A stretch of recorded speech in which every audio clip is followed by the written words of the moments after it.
ओम वंदे गौमात्र। मित्रों, ब्रह्मलीन संत श्री डोंगरे जी महाराज द्वारा रचित ग्रंथ श्रीमद् भागवत रहस्य का हम पठन कर रहे हैं।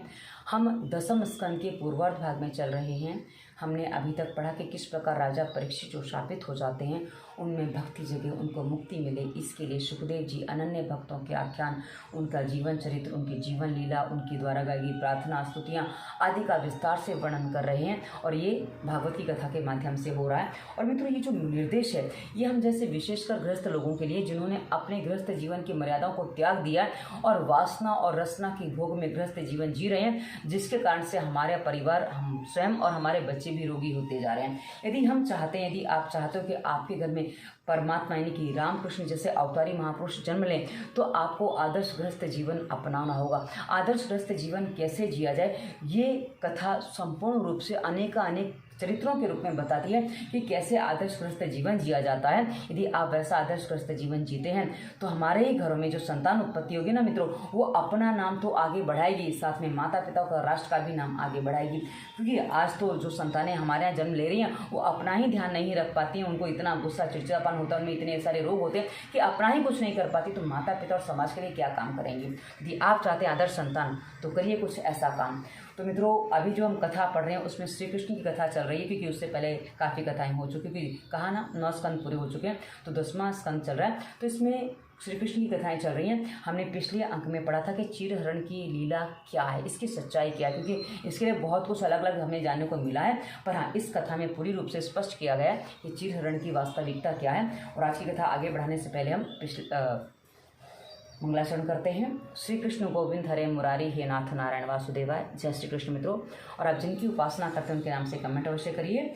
ये भी स्वर भक्ति की एक सरल विधि है। और आप पूरी कथा साथ में सुनना चाहते हैं भागवत की, तो इसी वीडियो के डिस्क्रिप्शन में आपको प्लेलिस्ट मिल जाएगी डोंगरे जी की भागवत की, तो आपको सारी वीडियो एक साथ में मिल जाएंगे प्लेलिस्ट में, तो आप पूरी कथा साथ में भी सुन सकते हैं। आगे बढ़ते हैं।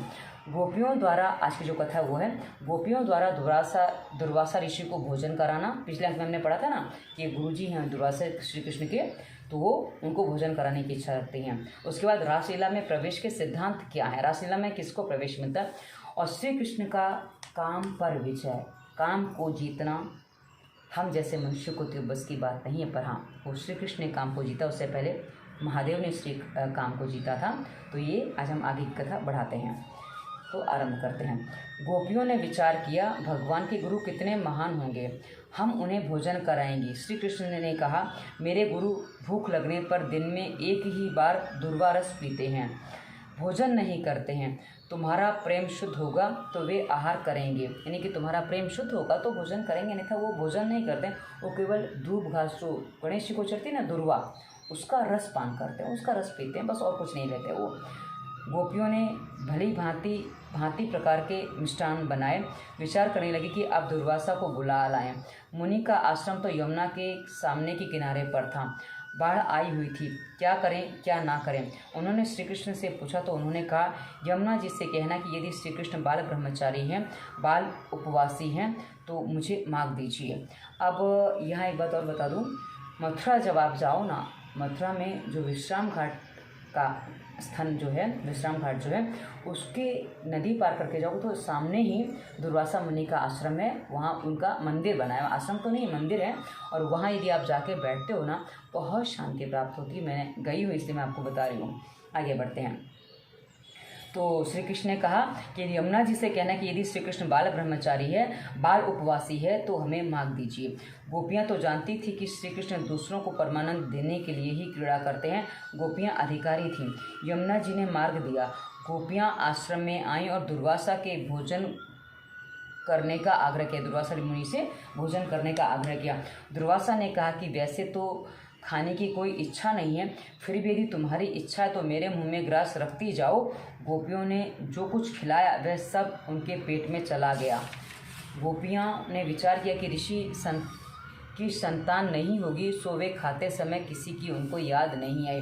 ये संतान हो कब, जब इंसान कुछ खाता पीता है उसके बाल बच्चे तो याद आता है वो उसके लिए, तो उनको कुछ नहीं आया। तो ऋषि ये गोपियों ने सोचा उनके कोई संतान नहीं है ऐसा। उन्होंने दुर्वासा जी से पूछा, आपने भोजन तो भली भांति किया ना, मतलब अब भोजन करा के भाई पेट भर गया, ये सब पूछा जाता है ना, भोजन कैसा लगा, कैसा स्वाद आया, कैसा क्या किया, तो आपने भली भांति ठीक से भोजन किया ना। तो दुर्वासा ऋषि ने कहा, नहीं तो मैं तो नित्य उपवासी हूँ।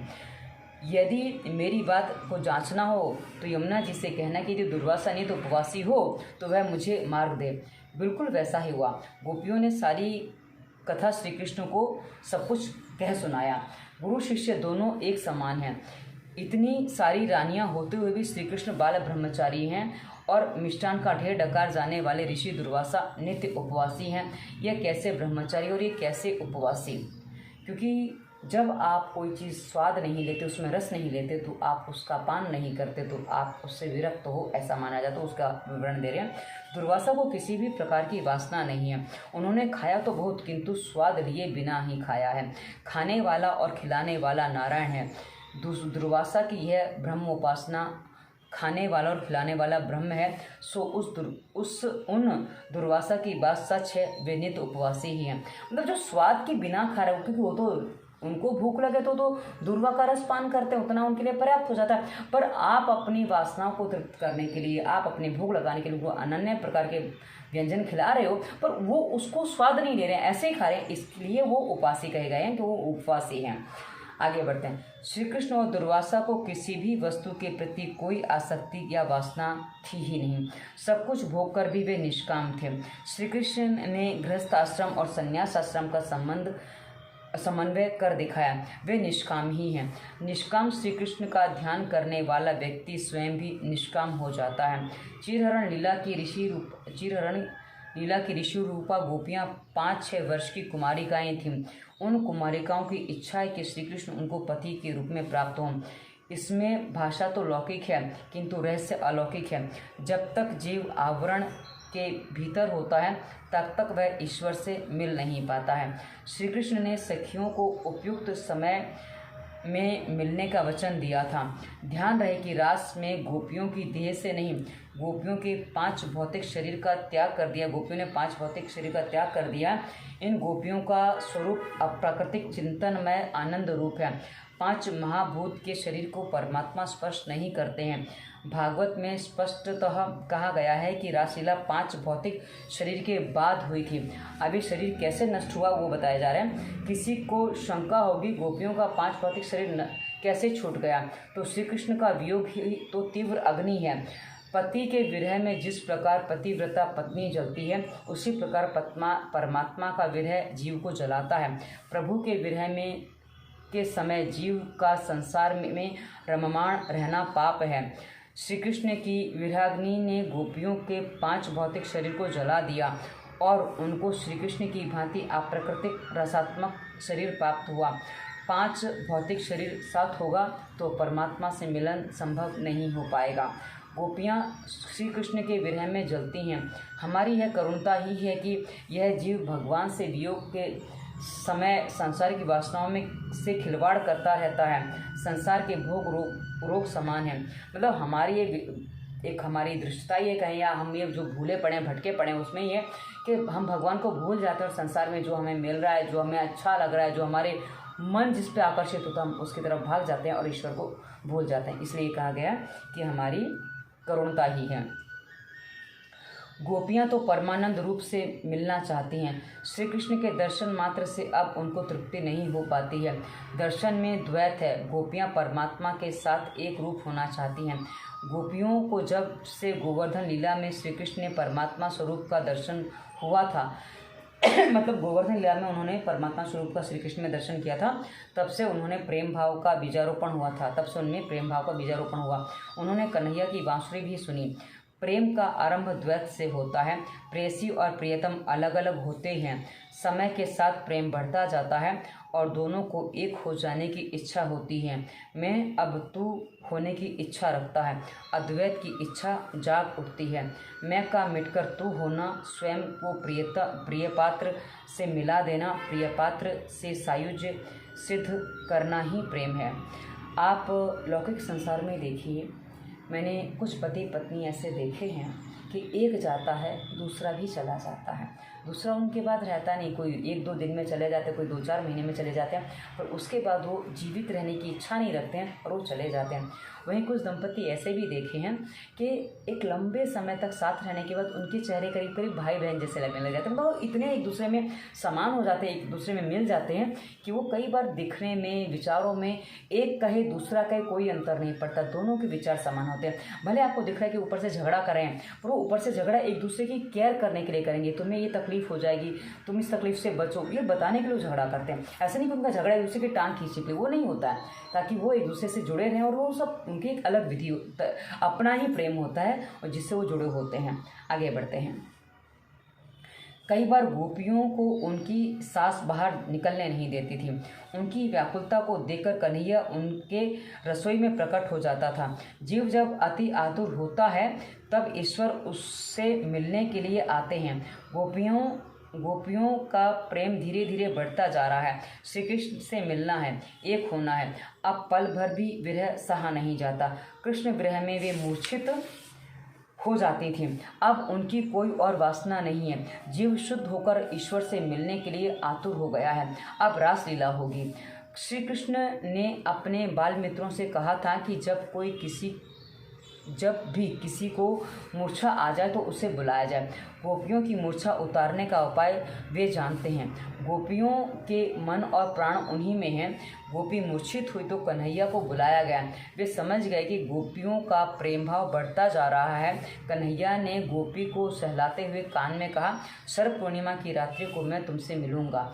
तुम तब तक धीरज रखकर मेरा सतत ध्यान करती रहना। वैष्णव तो प्रेम से मिलने की आशा में ही जीते हैं। कन्हैया अवश्य मिलेगा। गोकुल की सभी गोपियां रास में नहीं आई थीं।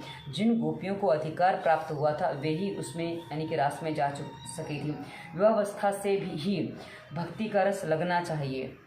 युवावस्था से ही भक्ति का रस और रंग लगना चाहिए, तभी आगे काम होता है। वृद्धावस्था में भक्ति का रंग चढ़े वह ठीक तो है, किंतु उत्तम नहीं है। जो केवल वृद्धावस्था में ही भक्ति का आरंभ करता है उसे युवावस्था के काम सुखों का स्मरण उस समय भी सताता है। वृद्धावस्था में यदि भीतर से भक्ति उत्पन्न न हो पाए तो दूसरों को टीका टिप्पणी करने में ही जीवन चला जाता है। मतलब वो क्या होता है ना कि यदि वृद्धावस्था में जब आता है तब तक जो अभ्यास किए होते ना, बहू ने ऐसा कर दिया, उसने ऐसा किया, अरे ये मत करो, ये सब लगा रहता है और वो ध्यान वहाँ जाता नहीं, क्योंकि वो मन की जो वासना वो छोड़ती नहीं है।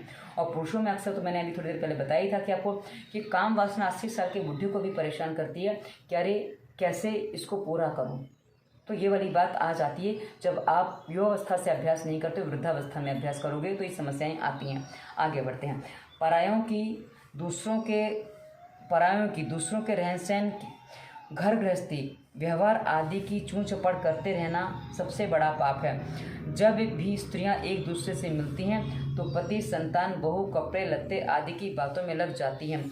जो भक्ति के रंग में रंग जाते हैं वे ऐसी फालतू की बात में हिस्सा नहीं लेते। बाल पक जाने के बाद माला ना फेरें तो उसका कलेजा काला ही हो जाता है, और बाल के साथ कलेजा उजला ना हो सके तो वह दुख की बात है। मतलब जब बाल सफ़ेद होने लग जाएं कम से कम तब तो आपका हृदय मन साफ हो जाना चाहिए, ये वाली बात है।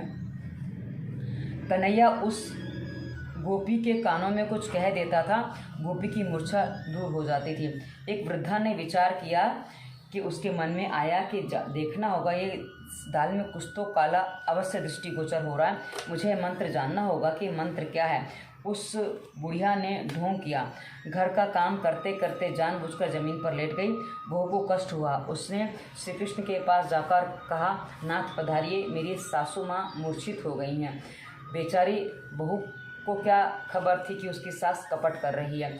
कन्हैया ने कहा, जिसके बाल पक गए हों उनको मेरे मंत्र का कोई प्रभाव नहीं होता, सो मैं नहीं आऊँगा। किंतु गोपी ने बड़े प्रेम से आग्रह किया तो वे ना कह सके।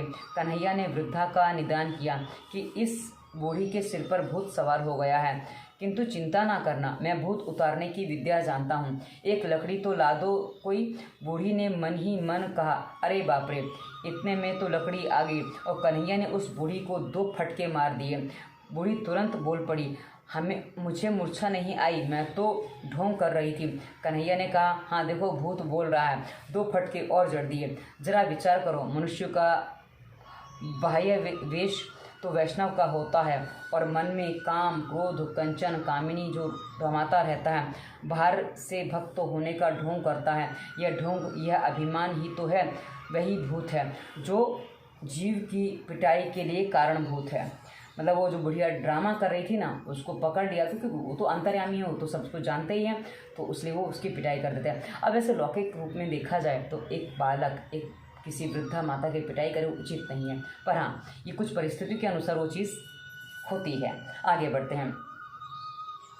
ऐसे तो बहुत सारे लोग हैं जिनकी आकृति तो बड़ी आकर्षक और सुंदर लुभावनी होती है, किंतु कृति भयंकर घृणाजनक होती है। उस बुढ़िया की भांति सभी कभी ढोंग ना करना। दम्भ ढोंग ही भूत है। भक्ति औरों को दिखाने के लिए नहीं, प्रभु को प्रसन्न करने के लिए ही करनी है। कई लोग ज्ञान और भक्ति का जितना ढोंग करते हैं उतना ही वे भीतर से खोखले होते हैं। श्री कृष्ण तो अंतर्यामी हैं, उनसे कोई बात छिपी नहीं है। रास लीला के 3 सिद्धांत हैं। इसमें गोपी के शरीर के साथ कुछ लेना देना नहीं है। इसमें लौकिक काम कुछ भी नहीं है। यह साधारण स्त्री पुरुष का नहीं, जीव और ईश्वर का मिलन है। शुद्ध जीव का ब्रह्म के साथ विलास ही रास है। शुद्ध जीव का अर्थ है माया के आवरण से रहित। ऐसे जीव का ही ब्रह्म से मिलन हो पाता है। मतलब ब्रह्म के आवरण में जो ढका होता है, जो मोह माया वासना में फंसा होता है, उसको ईश्वर की प्राप्ति नहीं होती है। इस रूप में कहा गया है। सुखदेव जी कहते हैं कि इस लीला का चिंतन करना है, अनुकरण नहीं। श्रृंगार और करुण रस का ऐक्य सिद्ध करना प्रधान रूप से आवश्यक है। पति के वियोग में छटपटाती पत्नी की भांति ईश्वर के वियोग में जीव छटपटाता है, ऐसा बताना ही रासलीला का हेतु है। ठाकुर जी के विरह में जिसकी काया तृप्त नहीं हुई, उसे वे मिल नहीं पाते।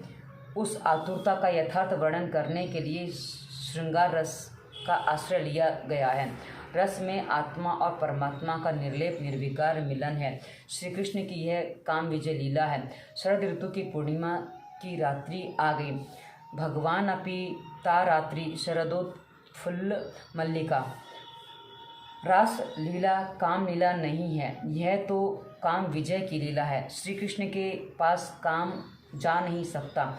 लौकिक का आभास होने पर भी यह काम क्रिया काम विकार रहित है। श्रीधर स्वामी ने इसे काम विजय की लीला बताया है। ब्रह्मादि जय संरूढ़ दर्प कंदर्प दर्पहा जयति श्रीपतिर्गोपो रास मंडल मंडितः। श्री कृष्ण कोई सामान्य देव नहीं है, साक्षात परमात्मा है। उन्होंने अपनी लीलाओं के द्वारा सभी देवों का पराभव किया। वत्स लीला में ब्रह्मा का गर्व उतार दिया। ब्रह्मा से उन्होंने कहा, आप पंच महाभूत के सहारे जगत का निर्माण करते हैं, मैं संकल्प मात्र से जगत का सर्जन करता हूँ। भगवान को सृष्टि की रचना करने के लिए किसी भी वस्तु की आवश्यकता नहीं है। संकल्प मात्र से उन्होंने गोप बालकों को बछड़ों का निर्माण किया था। मतलब उन्होंने जब ब्रह्मा जी का पराभव किया था, उनका घमंड उतारा था, तब उन्होंने अपने ही आप तो सारी सृष्टि का निर्माण किया था, वो वाली बात है। वह रूप उन्होंने स्वयं ही लिया था। अग्नि का गर्व नष्ट किया। इंद्र का अभिमान भी गोवर्धन लीला के माध्यम से उतारा। वरुण देव का पराभव किया। ब्रह्मादि देवों की विजय हुई तो कंदर्प कामदेव का अभिमान जाग उठा कि अब तो वे ही हैं सबसे बड़े देव। उसने कृष्ण के पास जाकर मल्ल युद्ध का प्रस्ताव रखा। काम का एक नाम मार भी है, उसे सभी मारते हैं। कृष्ण ने कामदेव से पूछा, शिवजी ने तो भस्मीभूत कर दिया था, वह क्या भूल गया तू? कृष्ण ने कामदेव से पूछा कि भाई शिवजी तुझे भस्म कर चुके हैं, भूल गया क्या? कामदेव ने कहा, हाँ वह तो ठीक है, मुझसे तनिक भूल हो गई थी। शिवजी समाधिस्थ थे और तेजोमय ब्रह्मतेज का चिंतन कर रहे थे। उस समय में उनसे लड़ने गया तो मैं जल गया। वह कोई विशेष बात नहीं है। मतलब ऐसी अवस्था में जब व्यक्ति काम के पास है ही नहीं, वो संपूर्ण समाधिस्थ है और उसमें ब्रह्म चिंतन चल रहा है, तो उस समय तुरंत तो मुझे कोई भी नष्ट कर सकता है, ये कामदेव का कहना होता है। तो श्री कृष्ण ने कहा, राम अवतार में भी तू हार गया था। कामदेव ने कहा, आपने उस अवतार में मर्यादा का अतिशय पालन करके मुझे परास्त किया था। उस अवतार में आप एक पत्नी व्रत का पालन कर रहे थे, सो मैं हार गया। मतलब आपने उस समय तो किसी और की तरफ ना देखने की आपने वो निश्चय कर रखा था, क्योंकि आपको कई बार आपको मैंने कथा सुनाई, इसमें भी सुनाई है कि भाई जब रावण की पत्नी आती, मंदोदरी आती है, तो राम जी देखते हैं कि कोई परछाई स्त्री की आ रही, तो परछाई देखे हुए एकदम हिल जाते हैं, परछाई को भी नहीं छूने देते हैं। वो इतना पराई स्त्री से दूर रहते थे। तो ऐसे व्यक्ति का कौन काम क्या बिगाड़ सकता है? तो ऐसी बात है। तो ये वाली बात कही गई है। जीव यदि मर्यादा का पालन करे तो काम को साधारण जीव भी मार सकता है। मर्यादा पुरुषोत्तम राम किसी पराई स्त्री की ओर कभी दृष्टि नहीं करते थे। वे हमेशा धनुष बाण से सज्ज रहते थे। फिर वे चाहे दंडकारण्य में हो, चाहे सीता के पास हो, चाहे सुवर्ण सिंहासन विराजमान हो। धनुष ज्ञान का स्वरूप है और बाण विवेक का। ज्ञान और विवेक से हमेशा सज्जित रहना, अन्यथा काम अर्थात रावण सिर चढ़कर बोलेगा। श्री कृष्ण ने कहा, तो अब तेरी क्या इच्छा है? तो कामदेव ने कहा, आप इस कृष्ण अवतार में तो किसी भी मर्यादा का पालन करते ही नहीं हैं और वृंदावन की युवतियों के साथ आप विहार करते रहते हैं। मैं चाहता हूं कि आप पर तीर चलाऊं। यदि आप निर्विकारी होंगे तो विजय आपकी होगी और कामाधीन होंगे तो विजय मेरी होगी। आप निर्विकारी रहेंगे तो आपको ईश्वर मानूंगा और कामाधीन हो गए तो मैं ईश्वर बन जाऊंगा। श्री कृष्ण अवतार में श्री कृष्ण पुष्टि पुरुषोत्तम है। भगवान ने रामावतार में शरीर से तो क्या मन से भी किसी का स्पर्श नहीं किया था। मानसिक स्पर्श से भी वे दूर रहते थे। कहा ना, मंदोदरी की परछाई के स्पर्श से भी वो दूर थे। इतना वो राम जन्म में यानी कि राम अवतार में मर्यादाओं का पालन उन्होंने किया है। आगे बढ़ते हैं। कामदेव ने श्री कृष्ण से कहा, मर्यादा का पालन तो साधारण जीव के लिए है, ईश्वर के लिए नहीं। शरद पूर्णिमा की रात्रि में आप युवतियों के साथ विहार कीजिएगा। उस समय मैं बाण चलाऊंगा, जो जीतेगा वह ईश्वर कहलाएगा।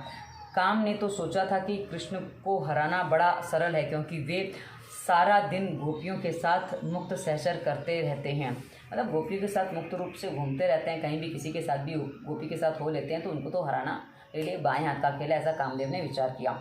श्री कृष्ण ने कहा, तेरी यही इच्छा है तो ऐसा ही होगा।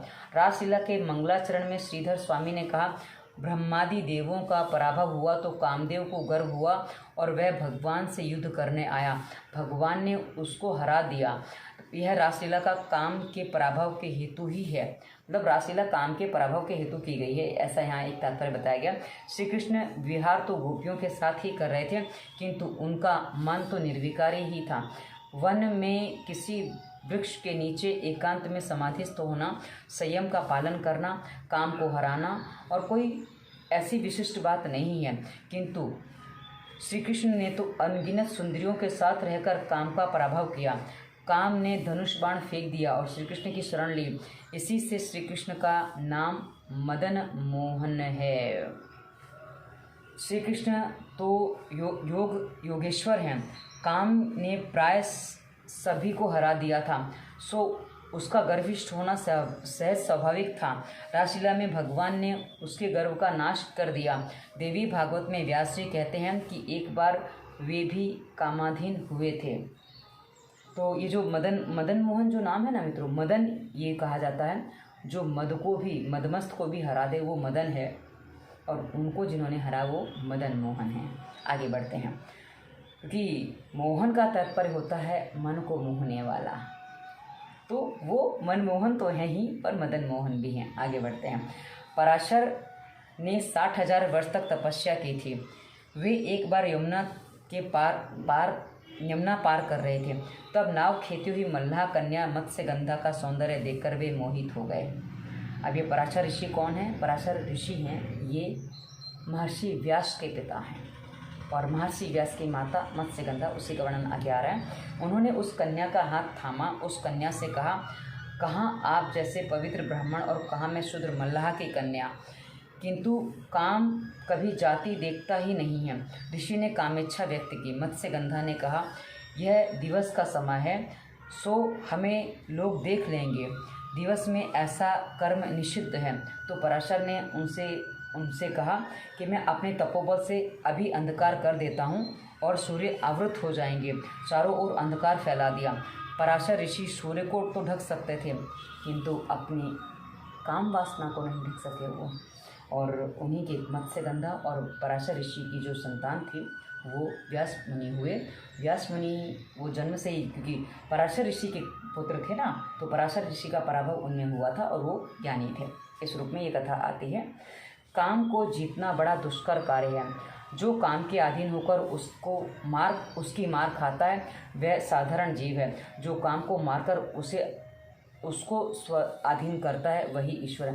मतलब काम के अधीन हो जाए वो हम जैसे सांसारिक जीव होते हैं, और काम जिनके अधीन हो जाए, मतलब काम को जो परास्त कर दें, वही ईश्वर हो सकते हैं। जैसे शिव जी, विष्णु जी और ये श्री कृष्ण रूप जो आया है वो वाली बात है। इस रासलीला का चिंतन करने से काम वासना नष्ट हो जाती है। इस लीला में जीव और ईश्वर के मिलन का निरूपण है। यह मिलन उच्च कक्षा का है। प्रेम का आरंभ द्वैत से होता है, अंत अद्वैत से। श्री महाप्रभु जी कहते हैं, रासलीला को तो भगवान का फल है, जीव और ईश्वर का मिलन ही वह फल है। भागवत का उद्देश्य है ईश्वर का जीवन दिखाना और उनकी प्राप्ति करना। रासलीला में सुखदेव जी ने किसी भी गोपी का नाम न बताकर कश्चित, कन्या, अपरा आदि शब्दों का प्रयोग किया है।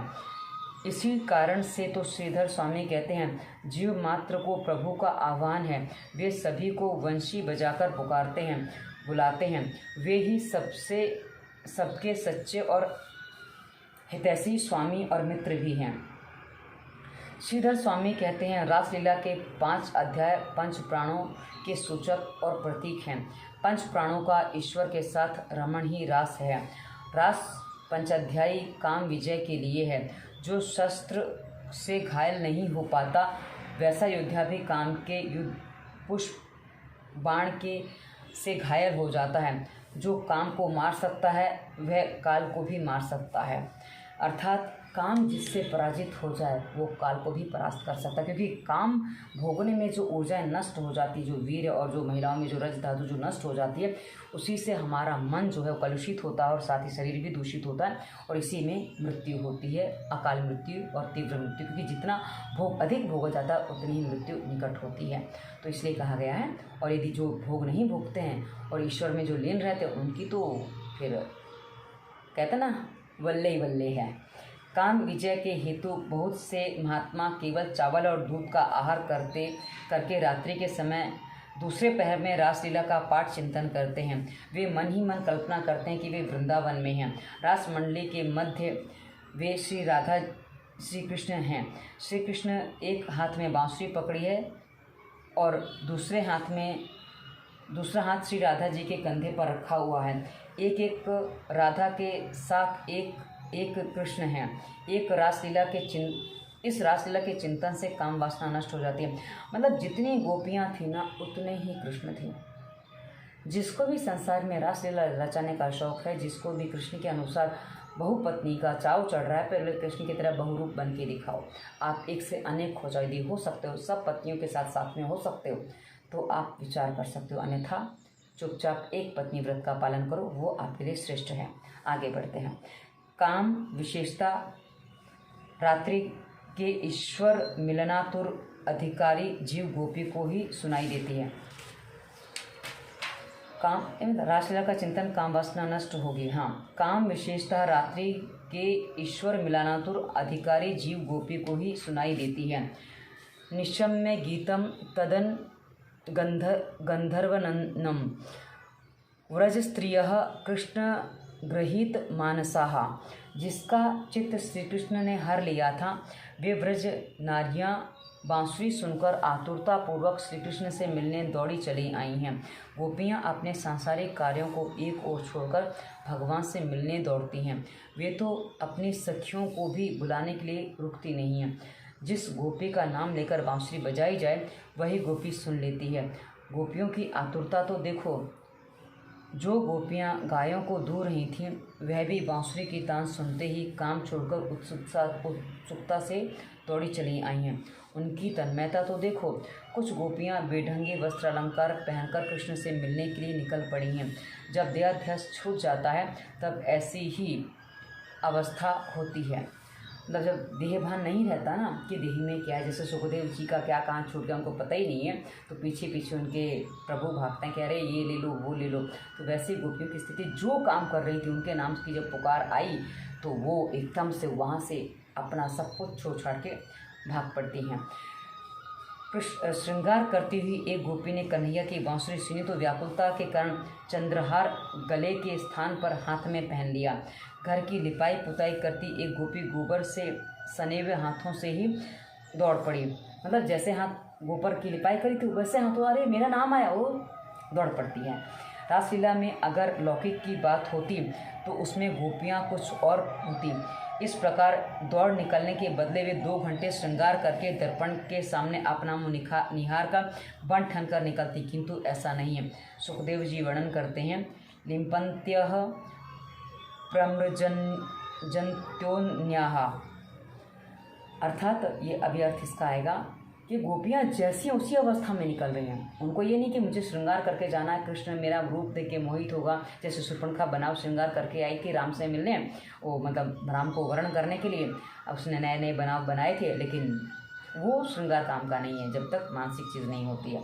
आगे बढ़ते हैं। कुछ गोपियाँ घर लीप रही थीं। वे गोबर के गंदे हाथों से धोए बिना ही श्री कृष्ण से मिलने दौड़ पड़ी। यह बताता है कि यह लौकिक का नहीं अलौकिक प्रेम है। ईश्वर से मिलने के लिए वैसी ही आतुरता होनी चाहिए। रामकृष्ण परमहंस हमेशा सदृष्टांत बात करते थे। एक शिष्य ने अपने गुरु से पूछा, ईश्वर प्राप्ति के लिए जिज्ञासा और व्याकुलता कैसी होनी चाहिए? गुरुजी ने कहा, यह विषय वर्णन का नहीं है, शब्दातीत अनुभव का है। रामबाण जिसे लगा हो वह उसकी वेदना जान सकता है। किसी प्रसंग के समय मैं कुछ अवश्य ये बात तुमको समझाऊंगा। एक बार वे दोनों स्नान करने गए। जो ही शिष्य ने जल में गोता लगाया कि गुरुजी ने उसका मस्तक बल से पकड़कर पानी में धंसा दिया। मतलब सर पे हाथ रखा, उसको जोर से पानी में धंसा दिया। सांस लेने में कष्ट होने लगा तो वह शिष्य छटपटाने लगा, बाहर निकालने के लिए व्याकुल हो गया। गुरु ने हाथ उठा लिया तो शिष्य ने पानी से ऊपर उठकर शांति की सांस ली। गुरु ने पूछा, कैसा अनुभव रहा? शिष्य ने कहा, अरे मेरे तो प्राण ही निकल जाने वाले थे। लगता था प्राण वायु के बिना मैं मरने ही जा रहा हूँ, यानी कि मैं मर ही जाऊँगा। गुरुजी ने कहा, हाँ तो ईश्वर को प्राप्त करने के लिए भी वैसी ही छटपटाहट, वैसा ही तड़प, वैसी व्याकुलता, आतुरता की आवश्यकता होती है। ऐसा होगा तभी ईश्वर मिलेंगे। मीराबाई ने कहा है, तुम देखा बिन कल न परत है, तड़प तड़प जीव जासी। मतलब समझ में आ गया होगा। रामलीला कोई साधारण स्त्री नहीं, रासलीला कोई साधारण स्त्री की नहीं है। देहभान भूली हुई देहाध्यास से मुक्त स्त्री की कथा है। देहाध्यास नष्ट होने पर प्रभु की चिन्मयी लीला ने प्रवेश मिलता है। गोपियों को संबंधियों ने रोका, किंतु वे कब रुकने वाली थीं? उनका मन मनमोहन ने मोह लिया था। सूरदास जी कहते हैं, मोहन मन मोहि लियो ललित बेनु बजाई री, मुरली धुनि श्रवण सुनत बिबस भई माई री, लोक लाज कुल की मर्यादा बिसराई री, घर घर उपहास सुनत नेकु न लजाई री, जप तप वेद अरु पुराण कुछ न सुहाई री, सूरदास प्रभु की लीला निगम नीति गाई री। गोपी के हृदय का यह शुद्ध भाव है। गोभी इंद्रिय ही भक्ति रसम पिबती इति गोपी। इंद्रियों द्वारा जो भक्ति रस का पान करे वही गोपी है। मतलब प्रत्येक इंद्रिय से जो भक्ति रस का पान करती है वही गोपी है। घर में रहकर भक्ति करना सरल नहीं है। अपनी पत्नी के प्रति भी मातृ भाव रखा जा सके तभी घर में रहकर भक्ति की जा सकती है। मतलब कहने का तात्पर्य है, यदि कोई पुरुष शरीर से पुरुष यदि अपनी पत्नी के प्रति भी मातृवत देखे, पत्नी को भी मातृवत देखे, क्योंकि कहा ना हमारे जो सन्यासी मार्ग हैं उसमें 2 ही भेद हैं, एक माँ कहा गया है, दूसरी पुत्री कही गई है। और कोई स्त्री से संबंध पुरुष के लिए बताया नहीं गया। वैसे पुरुष महिलाओं के लिए भी यदि आप भक्ति मार्ग पर यदि उस मार्ग पर जाना चाहते हैं, तपस्या आदि करना चाहते हो, आध्यात्मिक मार्ग पर चलना चाहते हैं, तो स्त्रियों के लिए पुरुष भी पिता या पुत्र 2 ही रूप में है, तीसरा उसका स्वरूप नहीं है। और मैं आपको बता दूं, मेरे से जो लोग बात करते हैं ना, जो कंसल्टेंसी आदि मुझसे मेरे साथ करते हैं, मैं उनको हमेशा हाँ बेटा बोलो, ऐसे संबोधन देती हूँ। भले उनकी आयु कोई भी, मुझे उससे अंतर नहीं पड़ता, पर आप मुझसे समाधान ले रहे हैं तो आप यदि मैं आपको पुत्रवत देखूंगी तभी आपको उस तरह निर्देश दे पाऊंगी जो जिनकी आपको आवश्यकता है, और यदि आप मुझे मातृवत देखेंगे तभी आप मुझे सारी बातें बता पाएंगे। भले मैं आपकी लौकिक माँ नहीं हूँ, पर आप अपने मन की बात मेरे सामने रख पाएंगे तभी मैं समाधान बता पाऊंगी। तो ये वही रूप होता है यहाँ पर भी। आगे बढ़ते हैं। भक्ति की तन्मयता में स्त्री पुरुष का देहभान मिटना ही चाहिए। दर्शन के समय अपना अस्तित्व और पुरुषत्व का भान भूल जाए वही गोपी है। जब तक देह का भान है मन में से काम निकलता ही नहीं है। ये गोपियाँ कौन थीं? जब ऋषि मुनि हजारों वर्ष की तपस्या और ब्रह्मचिंतन करते रहने पर भी मन में बसे काम को ना मार सके तो उस काम को श्री कृष्ण अर्पण करने की इच्छा से गोपियों का अवतार लेकर गोकुल में आ बसे। इन्होंने साधन सिद्धा, ऋषि रूपा, श्रुति रूपा, स्वयं सिद्धा, अनन्या पूर्वा आदि कई प्रकार की गोपियाँ थीं। जो ये गोपियाँ थीं इनमें अनेकों प्रकार की गोपियाँ थीं। सांसारिक भोगों का उपभोग करने से पहले ही जिसे वैराग्य आ जाता है वह अनन्य पूर्वा गोपी है। मतलब सांसारिक सुख भोगे बिना जिनको वैराग आ जाए, कि भी भोग के बाद आता है, क्योंकि कुछ गोपियाँ ऐसी हैं जो वासना पूर्ण नहीं थी, इसलिए तो भाई स्त्री रूप लेके आ गए कि चलो श्री कृष्ण को दे देंगे तो सब काम खत्म हो जाएगा। केवल वृक्षों के पत्ते खाने वाली तपस्वी ऋषि को भी काम सताता है। जो जीव के लाड करने में लगे हैं ऐसे साधारण मानव की तो चर्चा ही फिर क्या करें। जब केवल पत्ते खाने वालों को काम नहीं छोड़ता तो भाई हम जैसों को तो राम नाम सत्य ही हो जाए। तपश्चर्या और योग साधना करने वाले ऋषि थक हार कर अपना काम कृष्णार्पण करने के लिए गोपी बनकर आए। ईश्वर को काम अर्पण करके निष्काम बनो। पराशर मुनि सूर्य को तो नियंत्रण में कर सकते थे किंतु काम को नहीं। मनुष्य का सबसे बड़ा शत्रु काम ही है। इसमें से अन्य बहुत से दुर्गुण उत्पन्न हो जाते हैं। कामात क्रोधो अभिजायते, क्रोधात भवति सम्मोह, और अंत में होता है बुद्धि नाश। मतलब काम से क्रोध जन्म लेता है और क्रोध से सम्मोहन यानी कि सबके प्रति मोह जागता है, वो होता है, और अंत में होता है बुद्धि का नाश। यदि काम ईश्वर को अर्पित किया जाए तो वह कभी अंकुरित नहीं होगा। संसार के सभी सांसारिक सुखों का मन से त्याग करके ईश्वर से मिलने के लिए गोपी की भांति निकल पड़ने वाले को धन्य है। इसी कारण से तो भगवान गोपियों का स्वागत करते हैं। महाभाग्यशाली नारियां आओ, स्वागतम वो महाभागा। स्वागतम वो महाभागा मतलब महाभाग्यशाली आपका स्वागत है। आगे बढ़ते हैं। भागवतकार गोपियों को महाभाग्यशाली कहते हैं। नारद जी भी अपने भक्ति सूत्र में गोपियों का दृष्टांत देते हैं। यथा ब्रज गोपी का नाम, मतलब जैसे ब्रज की गोपियों की है। उस उक्त सूत्र यही बताता है कि वे गोपियाँ कोई सामान्य स्त्रियां नहीं हैं, भगवान की भक्त थीं। भगवान ने प्रत्येक गोपी को महाभाग्यशाली कहा। महाभागा मोटर विमान में घूमने वाला, बंगलों में रहने वाला भाग्यशाली नहीं है। जिसके सिर पर काल का चक्र मंडरा रहा हो वह भाग्यशाली कैसे माना जा सकता है। भाग्यशाली तो केवल वह है जो सांसारिक सुखों को और काल के डर को छोड़कर भगवान की ओर दौड़ पड़ता है। ईश्वर से मिलने के लिए अतिशय व्याकुल हुआ हो वह जीव महाभाग्यशाली है। इसी कारण से वंशीनाद अधिकारी गोपी जीव को सुनाई देता था। वंशी का नाद तो सभी ने सुना था किंतु नाम और उनका जो है वो सब उन्हीं को सुनाई देता था जिनको प्रवेश मिलना था। आगे बढ़ते हैं। सांसारिक विषयों के उपभोग से कभी तृप्ति नहीं होती है।